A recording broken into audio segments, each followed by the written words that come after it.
सभी मानस प्रेमियों को मेरा कोट कोट नमन।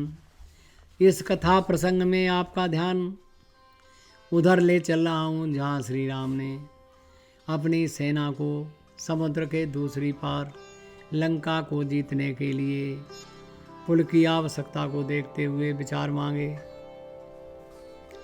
और ये कहा, हे मित्र, कौन सा उपाय किया जाए कि जिससे हम हमारी सेना और हम उधर दूसरे पार जा सकें। कहते हैं तुलसीदास जी कि प्रभु तुम्हार कुल गुर जल दे कहें उपाय विचारे और बिनु प्रयास सागर तरें सकल भालु कपेदारे। देखिए, भगवान की इच्छा हो तो ऐसे ही उतर जाएंगे, सबको ऐसी बड़ी बात है। लेकिन भगवान तो पुरुषोत्तम राम थे, उन्हें पुरुषोत्तम राम के रूप में कार्य करने थे, वरना क्या बड़ी बात थी। ओ सखा कही तुमनी कहो पाई करिय देव जो दे होए सहाई। ओ मंत्रन ये लक्ष्मण मन भावा और राम बचन सुन अति दुख पावा। नाथ देव कर कवन भरोसा।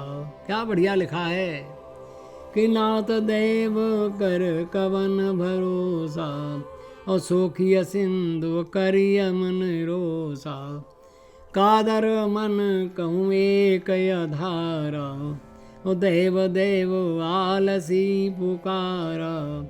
सुनत भी हंसी बोले रघुवीरा ऐसे ही करब धरो मन धीरा। हस कहे प्रभु अनुजय समझाई। ऐसा कह करके लक्ष्मण को समझाया और सिंधु समीप गए रघुराई। प्रथम प्रणाम कीन सिरुनाई।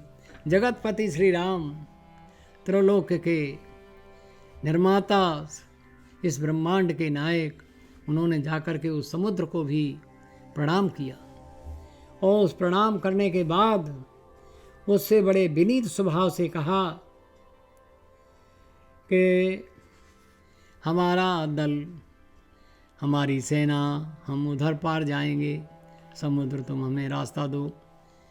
तो जब विभीषण प्रभु पै आए पाछे रावण। इधर दूसरी तब तक वार्ता हो गई कि विभीषण जब तक यहाँ आए तब तक रावण ने 2 दूत अपने भेज दिए कि जाओ देखो जा कर के ये विभीषण क्या कर रहा है वहाँ पर। जब विभीषण प्रभु पै आए और पाछे रावण दूत पठाए।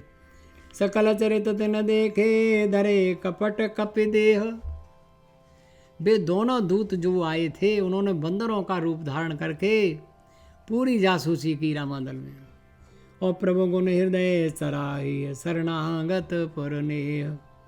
और प्रकट बखान ही राम सुभाऊ और अति सप्रेम गा बिसर दुराऊ। और रिपु के दूत कपिन तब जाने। बंदरों को मालूम पड़ गया आगे भेष बदल करके राक्षस आ गए हैं दोनों, तो उनको पकड़ लिया।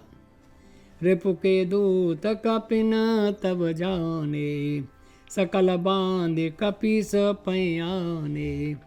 कै सुग्रीव सुनो सब वानर अंग भंग कर पठ वनेश्वर। सुन सुग्रीव बचन कपिधाए। सुग्रीव ने कहा अंग भंग कर करके इन्हें भेजो, ये राक्षस भी मालूम पड़े इन्हें कि कैसे रामादल में आ गए। और बांधे कटक चौपास फिराए बहु प्रकार मारन कपिलागे। दीन पुकारत तदपिन त्यागे। और सुन लक्ष्मण सब निकट बुलाए दया लागे हंसे तुरंत छुड़ाए।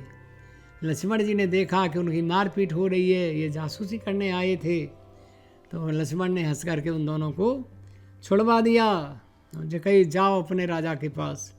रावण कर दी जाओ ये पाती। ये पत्र रावण को मेरी तरफ से सौंप देना। लक्ष्मण बचन बाँचो कुल घाती। कयु मुखागर मूढ़ सन मम संदेश उदार सीता देव मिले न तो आवा कालो तुम्हार। उन्हें ये संदेश दे देना, मैं लक्ष्मण लिख रहा हूँ इस बात को कि कह देना कि तुम्हारा मौत का संदेश आ गया है रावण। तुरत नाए लक्ष्मण पदमाता और चले दूत बरनत गुण गाथा कहत राम जसु लंका आए और रावण चरण शीस तिन नाए। बेहसे दशानन पूछी बाता, बेहस माने हंसना, हंस करके रावण ने पूछी बताओ क्या हुआ जासूसो। कहा सन सुख यापने कुशलाता, सुख ने कहा पुण्य कौ खबरे विभीषण केरी जाहि मृत्यु आई अति नेरी करत राज लंका सठ त्यागी होय जब कर कीट अभागी। पुण्य कौ भालु कीस कटकाई कठिन काल प्रेरित चले आई। और कहो तपस्विन के बात बहोरी, तपस्वियों के बारे में बताओ कि जिनके हृदय त्रास मत मोरी। नाथ कृपा करे पूछो जैसे, तब उत्तर दिया मानो कहा क्रोध तज जैसे। और मिला जाए जब अनुज तुम्हारा, तुम्हारा छोटा भाई जब मिला उनसे जाकर के और जात ही राम तिलक ते सारा, उसे लंका का दूत वो राजा बना दिया। प्रभु बड़े प्रेम से रह रहे वो, उन्हें लंकापति घोषित कर दिया है।